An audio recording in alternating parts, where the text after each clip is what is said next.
Mampitaraina ireo mpizahatany ao Nosy amin'izao fotoana ny fiparitany fako plastika an-dranomasina sy an-tanety. Manaratsy endrika ny sehatra ny fizahantany eto amintsika izany ka tokony andraisan'ireo tompon'andraikitra fepetra hoy ireo tatsambo izay nandray ny tsikera nataon'ireo mpizahatany.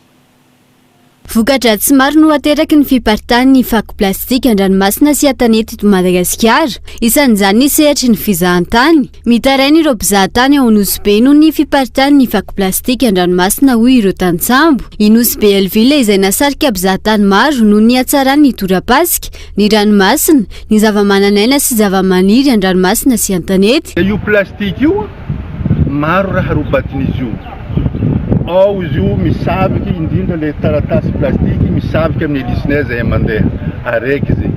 Izy io misy karazana biby an-drahanao mihegny mihinana izy io ka mahafaty io karaha ataony tortue ohatra misy mampiaroy telo manjary maty reo. Ary zahay olo miasa mitondra touriste zahay matetiky i raha io miefitefo le touriste zay mahita izy io ireo direct zahay ty fiandrovana lohany agnatiny.